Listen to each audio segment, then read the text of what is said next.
इस दुनिया का कोई भी इंसान दो तरह से कामयाब हो सकता है, पहला बेईमानी से और दूसरा ईमानदारी से। लेकिन इन दोनों के कामयाब होने की सेम प्रोसेस होती है, फोकस। फोकस एक ऐसी चीज है जिसका इस्तेमाल दुनिया के हर एक कामयाब इंसान ने किया है और इसे एक बहुत ही ज्यादा रिलेटेबल एग्जांपल से समझते हैं। एक गांव में राहुल नाम का लड़का रहता था। उसे पता था कि सूरज की किरणों में बहुत ज्यादा पावर होती है, ये कहीं भी आग लगा देती है। तो वो अंदर से एक पेपर लेकर आता है और उसे धूप में रख देता है। 1 घंटा बीत जाता है, 2 घंटे बीत जाते हैं, लेकिन पेपर में कोई भी आग नहीं लगती। तभी उसके पापा आकर देखते हैं तो उसे बहुत ही प्यार से समझाते हैं कि बेटा, सूरज की किरणों में ताकत तो बहुत है, लेकिन वो बिखरी हुई है। जब तक हम इन्हें एक जगह इकट्ठा नहीं करेंगे, जब तक इनका फोकस हम एक जगह नहीं डालेंगे, जब तक पेपर में आग नहीं लगेगी। फिर क्या था, राहुल ने अपनी क्लास में कॉन्वेक्स लेंस के बारे में पढ़ाई था। वो अपने अंदर से कॉन्वेक्स लेंस लेकर आता है और सूरज की सारी किरणों का फोकस एक जगह डाल देता है और पेपर में आग लग जाती है। ऐसे ही हमारा दिमाग है, इससे एनर्जी कई जगह पर फैली हुई है। एडिक्शंस में, हैबिट्स में, मास्टरबेशन में, पोर्नोग्राफी में, कॉलिंग में, स्क्रॉलिंग में, चैटिंग में, सब में हमारी एनर्जी फैली हुई है। जब तक तुम अपने दिमाग से इन सारी चीजों को नहीं हटाओगे, जब तक तुम्हारा फोकस ऐसे ही फैला रहेगा। जब तुम इन सारी चीजों को अपने दिमाग से हटाओगे तो तुम्हें इमीडिएटली रिजल्ट मिलेगा। लेकिन इन सारी चीजों को अपने दिमाग से हटाने का कोई बच्चों का खेल नहीं है कि आपने एक डिसीजन लिया, खुद से एक प्रॉमिस कर ली और ये दिमाग से गायब हो गई। तुम खुद ये बात अच्छे से जानते हो कि तुम अपने आप से कितनी बार प्रॉमिस करते हो और कितनी बार तोड़ते हो। चलो, इन चीजों से कैसे बाहर निकला जाता है, इसके बारे में हम वीडियो के किसी भी पार्ट में अच्छे से समझ लेंगे। पहले हम हमारे मेन मुद्दे पर आते हैं।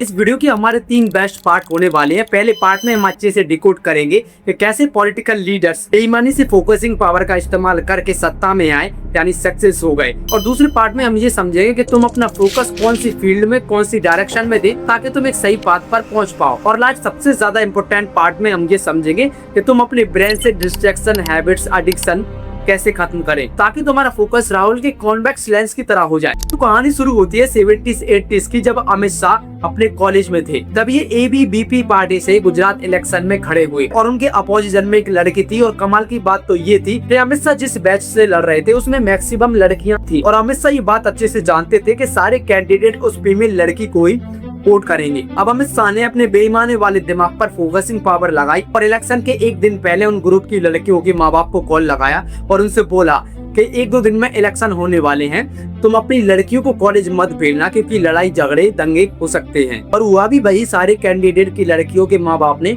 उनको इलेक्शन के दिन कॉलेज भेजा ही नहीं और इसकी वजह से 30 फीमेल कैंडिडेट के वोट कर गए और अमित शाह 10 से 12 वोटों से जीत गए। और ये बात मैं ऐसे ही हवा में नहीं कर रहा हूँ, बल्कि राजीव देसाई ने अपनी बुक और कई सारे इंटरव्यूज में बताया है। 30 women were absent, Amit Shah won by 10 or 12 ये वहां से शुरू हुआ। अब ये तो पुरानी बात थी, ये फॉर्मूला इन्होंने वेस्ट बंगाल के चुनाव में भी अप्लाई किया, SIR करवा की और रिजल्ट तुम्हारे सामने है। इन्होंने SIR के थ्रू 91 लाख लोगों के वोट काट दिए और उनमें से 61 लाख महिलाएं थी, क्योंकि बीजेपी को पता था कि वेस्ट बंगाल में ममता दीदी के अलावा कोई और नहीं आने वाला। और अब यहाँ पर इन्होंने फोकसिंग पावर का इस्तेमाल किया। इन्होंने जनता के डिस्ट्रैक्शन को साइड में रखा और अपना दिमाग लगाया, यानी फोकस लगाया कि कौन हमारे वोटर्स हैं और कौन हमारे वोटर्स नहीं है। और अगर ये मान लेते कि हमारे जो वोटर्स हैं वो हमको वोट देंगे ही देंगे, फालतू में दिमाग लड़ाने से क्या फायदा, तो शायद ये वेस्ट बंगाल में नहीं जीतते। और अगर राहुल भी उस लेंस के जरिए सारी किरणों का फोकस एक जगह पेपर पर नहीं डालता तो शायद पेपर में आग भी नहीं लगती। अब बात आती है तुम पर, ना ही तुम पॉलिटिकल लीडर हो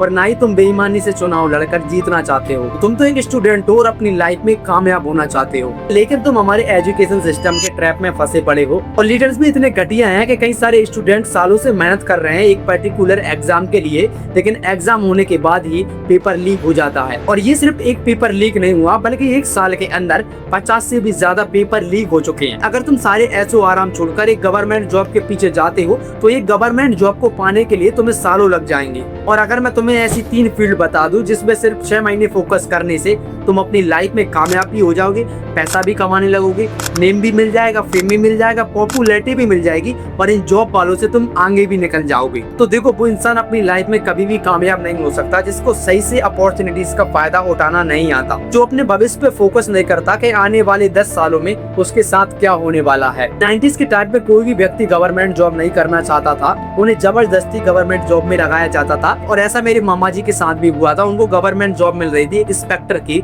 लेकिन उनको नाना जी ने नहीं करने दी। वो कहने लगे कि ये जमीन को कौन करेगा। लेकिन 40 साल बाद जॉब का ऐसा क्रेज आया कि आज हर व्यक्ति गवर्नमेंट जॉब की प्रिपरेशन में लगा है और हर बच्चा स्कूल जाता है एक गवर्नमेंट जॉब पाने के लिए। और आज वो व्यक्ति भी गवर्नमेंट जॉब की प्रिपरेशन करने में लगे हुए हैं जिनके बच्चे हुए हैं, और जो पहले गवर्नमेंट जॉब बिल्कुल भी पसंद नहीं करते थे, आज वो भी पछता रहे हैं। 15 से 29 वर्ष के लड़का या लड़की आज भारत में 15 से 20% अनएम्प्लॉयमेंट है और अब गवर्नमेंट जॉब पे बहुत ज्यादा कंपटीशन है। कि तो देखो अभी के टाइम पे फर्स्ट बेस्ट फील्ड है कंटेंट क्रिएशन, और ये एक अभी अपॉर्चुनिटी भी है। ये तुम्हें नाम देगा, फेम देगा, पैसा देगा, पॉपुलैरिटी देगा और दुनिया भर में वैल्यू भी देगा। और तुम ये बात अच्छे से जानते हो, बहुत सारे लोग गवर्नमेंट जॉब करना ही नहीं चाहते, वो कंटेंट क्रिएशन की तरफ आगे बढ़ रहे हैं। और जिनकी जॉब लगी हुई है वो भी कंटेंट क्रिएट करने में लगे हुए हैं। कंटेंट क्रिएशन कई सारे पुलिस इंस्पेक्टर्स कर रहे हैं, डॉक्टर्स कर रहे हैं, इंजीनियर्स कर रहे हैं, एसआई कर रहे हैं, एसडीएम कर रहे हैं। सब लोग कंटेंट क्रिएट करने में लगे हुए हैं, भले ही उनकी जॉब लगी हुई है। और ऐसा नहीं कि वो ऐसे ही पागलों की तरह कंटेंट बनाने में लगे हुए हैं, वो बहुत अच्छा कंटेंट भी बना रहे हैं और उनकी मिलियंस में सब्सक्राइबर्स भी हैं। इसीलिए अभी से अपना फोन उठाओ और कंटेंट क्रिएट करने में लग जाओ। जैसा भी बन रहा है अपलोड कर दो, क्योंकि लो क्वालिटी की वीडियोस पे भी मैंने व्यूज देखे, हाई क्वालिटी की वीडियोस पे भी मैंने व्यूज देखे हैं और मीडियम क्वालिटी की वीडियोस पे भी मैंने व्यूज देखे हैं। सेकंड बेस्ट फील्ड है वीडियो एडिटिंग। अभी बहुत सारे लोग कंटेंट क्रिएट करने में लगे हुए हैं, लेकिन किसी को भी अच्छी एडिटिंग नहीं आती। जो भी बड़े बड़े कंटेंट क्रिएटर्स हैं, ध्रुव राठे, सौरभ जोशी, अभी बहुत सारे कंटेंट क्रिएटर्स हैं, उनको अच्छे वीडियो एडिटर्स चाहिए, लेकिन उनके पास अच्छे वीडियो एडिटर नहीं है। उनकी डिमांड बहुत ज्यादा है मार्केट में वीडियो एडिटर्स की।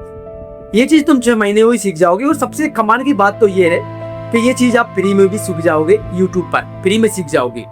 ये कोई कोर्स लेने की आवश्यकता नहीं होगी, किताबें लाने की आवश्यकता नहीं होगी, आप यूट्यूब पर ही सीख जाओगे। जैसे मैंने यूट्यूब पर ही सब कुछ सीखा है अपना टाइम देकर। और अगर तुम वीडियो एडिटिंग को हल्के में ले रहे हो तो अभी जो बड़े बड़े कंटेंट क्रिएटर्स हैं जो अपने वीडियो को एडिट कराते हैं, उनसे एक बार पूछ लेना वो 1 मिनट के कितने चार्ज करते हैं, वो 10 मिनट की वीडियो को कितने चार्जेस करते हैं।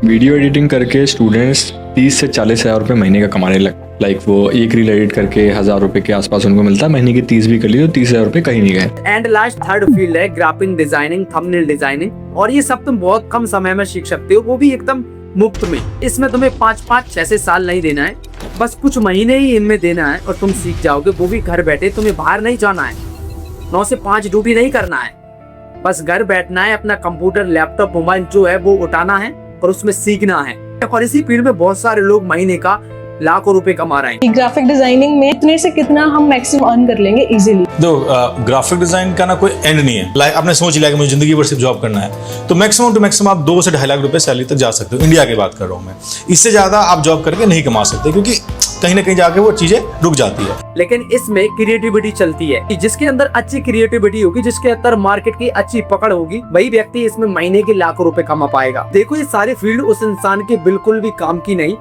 जिस व्यक्ति के दिमाग के अंदर फोकस नहीं, और जिस व्यक्ति के दिमाग के अंदर फोकस नहीं उस व्यक्ति के दिमाग के अंदर ये सारी चीजें भरी पड़ी हैं। और तुम अपना फोकस जब तक नहीं लगा पाओगे, जब तक तुम अपने दिमाग से addictions, masturbation, scrolling, sex, gaming, romance, distraction, इन सबसे बाहर अपने दिमाग को नहीं करोगे, इन सबको जब तक अपने दिमाग से बाहर नहीं निकालोगे। जिस इंसान के दिमाग में ये सारी चीजें होती हैं वो इंसान कभी भी फोकस, एनर्जेटिक, कॉन्फिडेंट, ब्रिलियंट और डिसिप्लिन नहीं होता। और जो व्यक्ति लेजी होता है उसके अंदर फोकस बिल्कुल नहीं होता। अब सोचने वाली बात तो ये है, फिर चाहे अमित शाह हो या फिर राहुल का कॉन्वेक्स लेंस हो या फिर ये तीनों बेस्ट फील्ड्स हो, नहीं सीख पाओगे तुम। अब बात आती है कि हम अपनी लाइफ में फोकस्ड कैसे रहें। सबसे पहला एक ही तरीका है फोकस रहने का कि अपनी एक फील्ड को डिसाइड कर लो और उसमें घुस जाओ।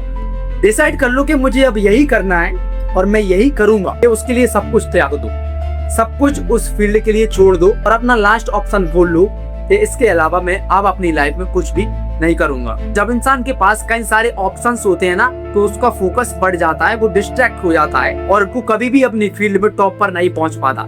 इसीलिए अपना एक गोल डिसाइड कर लो और उसी में काम करना शुरू कर दो, आप 100% फोकस्ड हो जाओगे। सिंपल सा तरीका है, कोई डीप चीज नहीं है ये।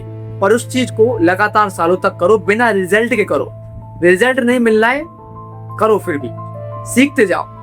मैं इस चीज में अभी भी फोकस्ड हूँ, अभी भी मैं इस चीज को कर रहा हूँ। मुझे रिजल्ट नहीं मिल रहा है, मुझे कोई पैसा नहीं मिल रहा है, लेकिन मैं इसको अभी भी कर रहा हूँ क्योंकि मुझे पैसा नहीं, मुझे स्किल मिल रही है। मैं डे बाय डे सीख रहा हूँ और मैं आगे बढ़ रहा हूँ। और मैं इसमें फोकस्ड हूँ। मैं बहुत सारी स्किल सीख चुका हूँ, बिना कोर्स के, बिना पैसों के, बिना किसी के सिखाए, मैं खुद से ही सीख चुका हूँ। जब हमारे पास कोई दूसरे ऑप्शंस नहीं होते हैं तो हमारे पास डिस्ट्रैक्शंस भी नहीं होता, हैबिट्स भी नहीं होती, एडिक्शंस भी नहीं होती, कुछ भी नहीं होता। हमारा फोकस सिर्फ अपने करियर पर होता है। इसीलिए दोस्त, अपनी लाइफ में फोकस्ड रहो और अपने 10 साल अभी से देखना शुरू कर दो कि 10 साल बाद तुम्हारे साथ क्या होगा। और तुम जो काम कर रहे हो, अगर वही काम तुम करते रहे तो 10 साल बाद तुम्हारे इस काम से तुम्हें क्या मिलेगा। इसी को फोकस कहते हैं और इसी से व्यक्ति अपनी लाइफ में कामयाब हो पाता है।